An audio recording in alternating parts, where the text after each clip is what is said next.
सूरज डूब चुका था। अंधेरा छा गया था। छोटे से गांव में सन्नाटा था।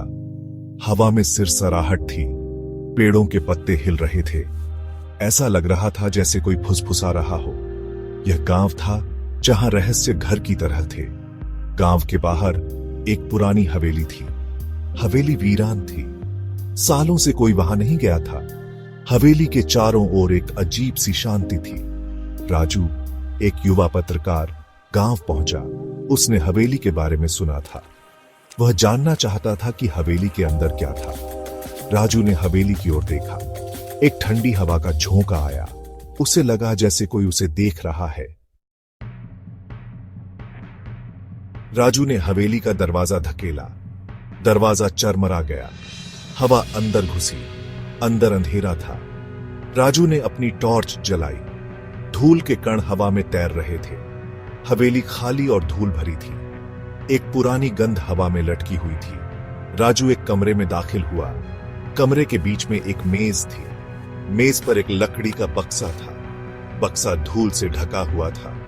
राजू ने बक्से को खोला। बक्से में एक पुरानी डायरी थी।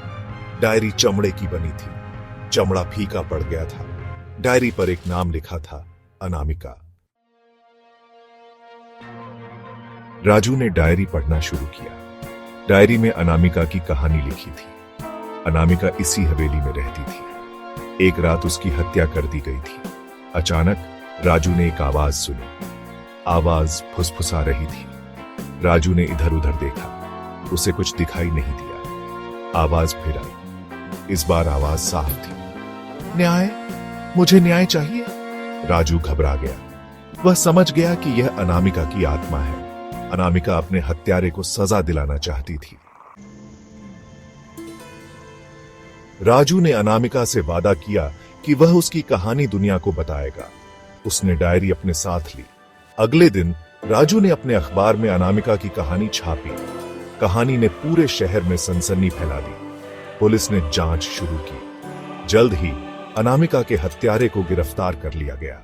हत्यारा हवेली का ही एक नौकर था। अनामिका को आखिरकार न्याय मिल गया। उसकी आत्मा को शांति मिली। गांव में फिर कभी उसकी चीखें नहीं सुनाई दी। राजू ने उस रात जो अनुभव किया, उसे वह कभी नहीं भूल सका। उसने सीखा कि सच्चाई हमेशा सामने आती है, भले ही वह कितनी भी छिपी क्यों न हो।